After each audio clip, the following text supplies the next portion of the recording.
नमस्कार विद्यार्थी मित्रांनो, स्वागत आहे तुम्हा सर्वांचं आपल्या यूट्यूब चॅनलवरती। विद्यार्थी मित्रांनो, आज आपण एका विद्यार्थी मित्राचं एक प्रवेशपत्र डाउनलोड केलेलं होतं ग्रामसेवक या पदाकरिता रत्नागिरी जिल्ह्यासाठी या विद्यार्थी मित्राने अप्लाय केलेला आहे।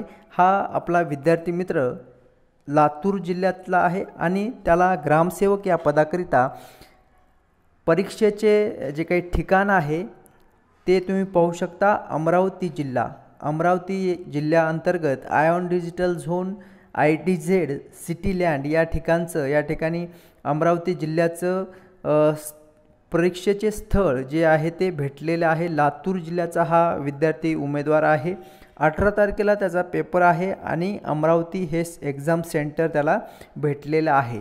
आता एक्झाम प्रेफरन्स दिल्यानंतरही तुम्ही पाहू शकता त्याला एक्झाम सेंटर कुठलं देण्यात आलेलं आहे ते पहा। एक्झाम प्रेफरन्स नंबर 1 परीक्षा केंद्र लातूर नंतर आहे, दुसऱ्या क्रमांकाचं नांदेड देण्यात आलेलं आहे आणि तिसऱ्या क्रमांकाचं उस्मानाबाद अर्थात धाराशिव। तुम्ही हे 3 एक्झाम प्रेफरन्स तुम्ही पाहू शकता। या 3 जिल्ह्यांमध्येच त्याला परीक्षा केंद्र देण्याचं या ठिकाणी IBPS किंवा जे सरकार आहे त्यांनी नियोजित करायला हवं होतं। आता लातूर ते अमरावती हा डिस्टन्स जर तुम्ही पाहिलं तर या ठिकाणी पहा जवळपास 7.5 तास या ठिकाणी देण्यात आलेला आहे। 7 तास 32 मिनिटे वेळ लागणार आहे आणि 426 किलोमीटर एवढं डिस्टन्स त्याला ट्रॅव्हल करून जावं लागणार आहे।